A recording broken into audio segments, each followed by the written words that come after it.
Welcome to Latin with Andy, Codebreakers. These videos are to help you follow along with the Codebreakers at-home worksheets, so if you have not downloaded them, please click the link, purchase them, and subscribe so that you can further enhance your Latin experience. Today we are going to be talking about I-stem third declension nouns. Alright, for vocab review, our first word is avis, which means bird. A good word to think is aviation. This word basically has to do with flying. Birds fly, right? That's where we got that word, avis, which means bird. Our next word is noctis, which means night. We can think of nocturnal birds like an owl. Those are birds that spend most of their time awake at night. Alright, let's go back to looking at the second story of our third declension family and see who belongs there and why once again. And remember, we had a couple of rules that helped us identify and pick out those people that live on the second floor versus the first floor. Because remember, they look very similar. If you were to walk into the second story of this building, it might look exactly like the first story. You just have to be able to see the differences. And there's only one little one, remember? The genitive plural is a little bit different. Instead of an it's an ium. That's why we call these I-stem nouns. So remember, the first rule is looking for those syllables, how many times your jaw moves up and down as you say the word. And so one of those nouns that we picked out was avis, because it had the same amount of syllables. Avis. Also the same word, so that kind of helps us pick out the syllable thing. But that's just one way that we can identify a noun that lives on the second story. Alright, Codebreakers, let's see if we can decline noctis. But first, let's remember the second rule on how to identify an I-stem noun. Remember, noctis is an I-stem noun because of the two consonants rule. Remember, the stem of the noun ends in two consonants, C and T, so that means it's going to have an I in the genitive plural. Now let's see if you can decline this. Here's a hint. The gray box is the spot where you want to change something out. The gray box in the genitive plural, it starts with I. I think you can do it. Pause the video and see if you can decline this now.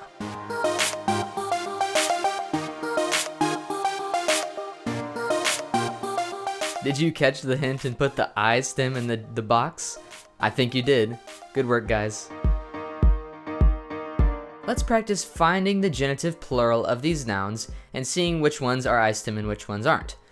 Our first word is an example here, rex regis, which means king. Notice the genitive plural is regum. Why? Well, first of all, because rex and regis don't have the same amount of syllables, and reg, the stem, does not end in two consonants. Avis, however, has the same amount of syllables in both the nominative singular and the genitive singular. They're the same word. So that means the genitive plural is avium. Alright, let's look at lex legis. Same amount of syllables? No. How about two consonants in the stem, leg? Also no, so that means the genitive plural just has an so legum. How about homo hominis? Homo hominis? Nope. Does the stem end in two consonants? Also nope. So that means that the genitive plural is going to be hominum. Alright, let's look at noctis. This is one we've done before. Look at the second form, the genitive singular. The stem ends in a C and a T, which are two consonants, so this is going to be an I-stem noun. The genitive plural will be noctium. How about veritatis?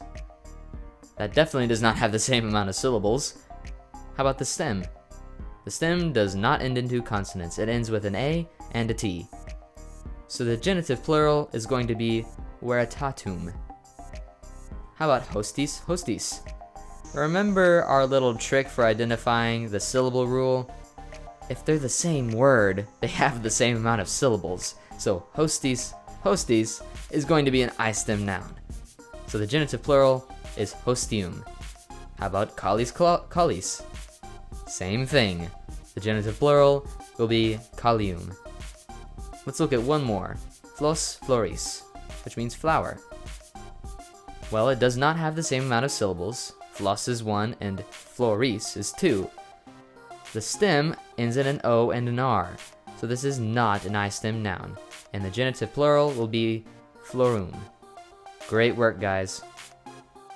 Awesome job, Codebreakers. Remember to review your vocab cards, practice declining your third declension nouns, and always remember to check your I stem rules before declining a noun.